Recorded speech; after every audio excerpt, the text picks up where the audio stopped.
ఒక సాంప్రదాయంగా ఆనవాయితీగా ఎట్లా అయితే ప్రతి సంవత్సరం సేవాలాల్ మహారాజ్ జయంతిని ఘనంగా జరుపుకుంటున్నామో అట్లాగే ఈరోజు ఇక్కడ మా పార్టీ కేంద్ర కార్యాలయంలో పెద్దలు మాజీ మంత్రివర్యులు శ్రీమతి సత్యవతి రాథోడ్ గారు, గౌరవ శాసనసభ్యులు శ్రీ అనిల్ జాదవ్ గారు, గౌరవనీయులైన మా సోదరులు బుక్యా జాన్సన్ రాథోడ్ గారు, అట్లాగే వాల్యా నాయక్ గారు, రామచంద్ర నాయక్ గారు, రాంబల్ గారు, ఇంకా గాంధీ నాయక్ గారు, మా రాజు గారు, మా శ్రీనివాస్ గౌడ్ గారు అందరం కూడా కలిసి ఘనంగా ఇక్కడ భోగ్ బండార్ అదేవిధంగా మన సేవలాల్ మహారాజ్ యొక్క 287వ జయంతి ఉత్సవాలను ఇక్కడ జరుపుకోవడం చాలా సంతోషం.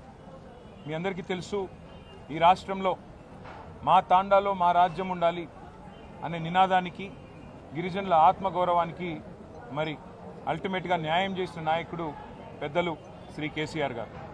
అది గిరిజన గూడాలు కావచ్చు, కోయగూడాలు కావచ్చు, లంబాడ తాండాలు కావచ్చు, 3146 కొత్త గ్రామ పంచాయతీలను ఏర్పాటు చేసి ఇవాళ 3146 మంది మా గిరిజన బిడ్డలు సర్పంచులుగా, వార్డు సభ్యులుగా మరి 30,000 మంది వార్డు సభ్యులు అయినారు అంటే దానికి కారణం గౌరవ పెద్దలు మరి మన నాయకులు కేసీఆర్ గారు. అట్లాగే కేవలం తాండాలు మాత్రమే కాదు, ఒకే ఒక్క రోజు 4.5 లక్షల ఎకరాల పోడు పట్టాలిచ్చి గిరిజనులను వారి ఆత్మగౌరవాన్ని నిలబెట్టింది కూడా కేసీఆర్ గారు. జల్ జంగల్ జమీన్ అనే నినాదంతో ఆనాడు ఏ పోరాటం అయితే కొమరం భీం గారి నాయకత్వంలో జరిగిందో, ఆదివాసీల కోసం, గిరిజనుల కోసం మరి పోరాటం జరిగిందో అదే పద్ధతుల్లో మరి అటు నీళ్లలో న్యాయం చేస్తూ, ఇటు పోడు భూముల పట్టాలిస్తూ, మరొక వైపు హరిత వనాలు పెంచుతూ, అట్లాగే వారి ఆత్మగౌరవాన్ని పెంచే విధంగా మరి బ్రహ్మాండంగా కేసీఆర్ గారి నాయకత్వంలో న్యాయం చేసుకున్నాం. అట్లాగే విద్యా ఉపాధి అవకాశాల్లో మెరుగైన అవకాశాలు గిరిజన బిడ్డలకు రావాలన్న ఉద్దేశంతో ఆశ్రమ పాఠశాలలు పెట్టి మా సత్యవతి రాథోడ్ గారి నాయకత్వంలో ఆనాడు పెద్ద ఎత్తున మా గిరిజన బిడ్డల కోసం మరి వందలాది గురుకుల పాఠశాలలు, జూనియర్ కాలేజీలు, డిగ్రీ కాలేజీలు కూడా పెట్టిన ఘనత బీఆర్ఎస్ ప్రభుత్వాన్ని, పెద్దలు కేసీఆర్ గారు. అట్లాగే కేసీఆర్ గారు మొదటి నుంచి చెప్తా వచ్చింది, తెలంగాణ రాష్ట్రం ఏర్పడితే గిరిజనులకు మరి ఉపాధి అవకాశాల్లో, విద్యలో రిజర్వేషన్లు పెరుగుతాయని ఏదైతే చెప్పారో చెప్పినట్టుగానే 6% నుంచి 10% రిజర్వేషన్లు పెంచి మరి చదువుకున్న గిరిజన బిడ్డలకి గొప్పగా అవకాశాలు ఇచ్చి వారి రిజర్వేషన్ల శాతం పెంచిన ఘనత కూడా కేసీఆర్ గారికి దక్కుతుంది.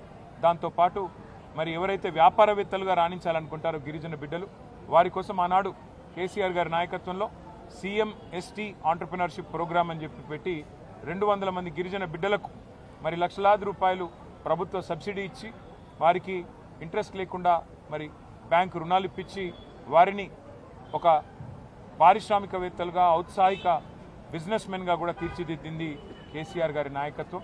కాబట్టి అన్ని రంగాలలో ఎన్ని రకాలుగా మరి న్యాయం చేయగలమో అన్ని రకాలుగా న్యాయం చేసే ప్రయత్నం చేసినాం. మా సోదరులు గుర్తు చేస్తున్నారు, ఓవర్సీస్ స్కాలర్షిప్లు కూడా ఇచ్చామని. అవి మాత్రమే కాదు, ఇంకా సేవాలాల్ బంజారా భవన్ ఇక్కడే బంజారా హిల్స్ నడిబొడ్డున కట్టిస్తాము అని మాటిచ్చారు. కేసీఆర్ గారు కట్టించారు. ఇవాళ అది ఒక తలమానికంలాగా మరి ప్రతి జిల్లాలో కూడా మరి అదే పద్ధతుల్లో సేవాలాల్ బంజారా భవన్ పేరిట మరి స్థలం మంజూరు చేసినారు, కట్టించే ప్రయత్నం చేసినాము. అట్లాగే హైదరాబాద్ నడిబొడ్డున బంజారా హిల్స్లో మరి ఇక్కడ బ్రహ్మాండమైన భవనాన్ని ఏర్పాటు చేసి దానికి కేసీఆర్ గారే ఇనాగ్రేషన్ కూడా చేసి గిరిజనుల ఆత్మగౌరవాన్ని నిలిపి, అట్లాగే సేవాలాల్ మహారాజ్ జయంతిని కూడా అధికారికంగా నిర్వహించడమే కాకుండా మరి బ్రహ్మాండంగా రాష్ట్ర ప్రభుత్వమే మొత్తం బాధ్యత తీసుకొని నడిపింది కేసీఆర్ గారి నాయకత్వం. ఇవన్నీ కూడా అందరికీ తెలుసు మా గిరిజన బిడ్డలకి. భవిష్యత్తులో మరిన్ని సేవలు కేసీఆర్ గారి నాయకత్వంలో తిరిగి ప్రభుత్వం ఏర్పడిన తర్వాత తాండాలలో ఇంటింటికి నీళ్ళు ఇచ్చిన కార్యక్రమం కానీ, ఇంకా మిగతా కార్యక్రమాలు కానీ ఇంకా ఉధృతంగా చేస్తాము. గిరిజనులకు అండగా నిలబడతాము. బంజారా సోదరులకి, సోదరిమణులకి మళ్ళొకసారి సేవాలాల్ జయంతి మరి సందర్భంగా మీకు అభినందనలు తెలియజేసుకుంటూ, దాంతోపాటు ఇవాళ మహాశివరాత్రి కూడా ఈరోజే ఉన్నది. మహాశివరాత్రి సందర్భంగా కూడా మరి రాష్ట్రంలోని ప్రతి తమ్ముడికి, ప్రతి అన్నకి, ప్రతి చెల్లికి, ప్రతి అక్కకి పేరు పేరున అందరికీ మహాశివరాత్రి పర్వదిన సందర్భంగా హృదయపూర్వకంగా శుభాకాంక్షలు. మరి ఆ శివుడి ఆశీర్వాదంతో ఈ రాష్ట్రం సుభిక్షంగా ఉండాలని, మీరందరూ మీ కుటుంబాలతో సంతోషంగా ఉండాలని మనసారా కోరుకుంటూ, వాళ్ళ 2 పండుగలు ఒకటే రోజు వచ్చినాయి, సేవాలాల్ జయంతి, శివరాత్రి. ఈ సందర్భంగా అందరూ పండుగ వాతావరణంలో మరి సుఖంగా సంతోషంగా ఉండాలని అభిలషిస్తూ అందరికీ నమస్కారం. Thank you. జై తెలంగాణ.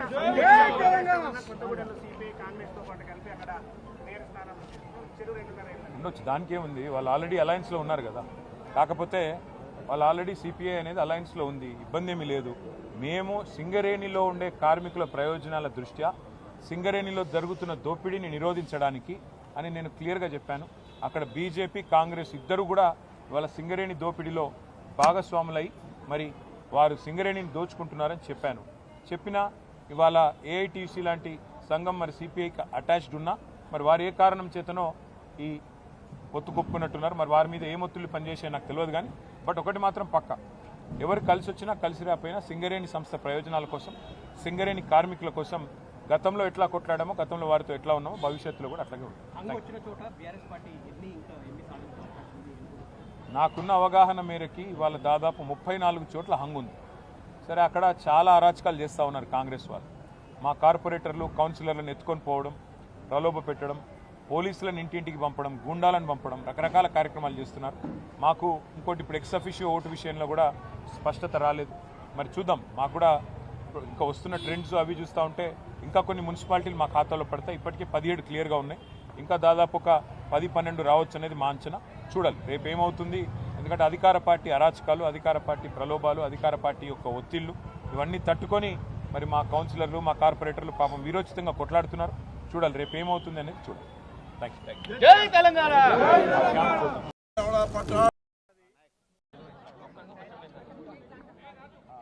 ఈరోజు తెలంగాణ భవన్లో ఒక సాంప్రదాయంగా ఆనవాయితీగా ఎట్లా అయితే ప్రతి సంవత్సరం సేవాలాల్ మహారాజ్ జయంతిని ఘనంగా జరుపుకుంటున్నామో అట్లాగే ఈరోజు ఇక్కడ మా పార్టీ కేంద్ర కార్యాలయం